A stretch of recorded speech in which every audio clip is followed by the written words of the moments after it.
বেশ খাল বা কেনাল, মানে এক এক জায়গায় এক এক অঞ্চলে এক এক মানুষজন, মানে যার যেটা ইচ্ছা, মানে যার যেটা সুবিধা হয় আর কি, সুবিধা অনুযায়ী সবাই ই করে করে কেউ খাল বলে, খাল বলে, আমরা খাল বলে কেনালও বলি, সমস্যা নেই আমাদের।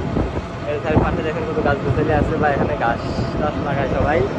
তারপরে আমাদের যে ড্রাইভার কাকু এখানে গাড়ি চালাচ্ছেন, ড্রাইভার কাকু বড় বড় বাস আছে করতেছে। এখন দেখতে পাচ্ছেন একটা মোটরসাইকেল আসতেছে,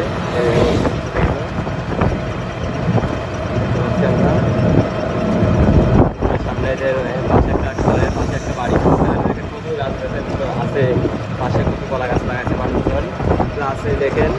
আপনার হচ্ছে সাইডে দেখেন কত গাড়ি করে আসতেছে, কত মোটরসাইকেল, কত ইজি বাইক, কত কিছু আসতেছে। সবাই আর কি কুষ্টিয়া থেকে আসতেছে, কুষ্টিয়া থেকে ব্যবসা বাণিজ্য করে সব আসতেছে। তামাক নিয়ে যাচ্ছে, তামাক নিয়ে আসতেছে, তামাক বিক্রি করে টাকা নিয়ে যাচ্ছে, কেউ বাজার করে আসতেছে, কেউ মার্কেট করতেছে, কেউ তামাক বিক্রি করে টাকা দিয়ে, কেউ গাড়ি কিনতেছে, কত কিছু করতেছে।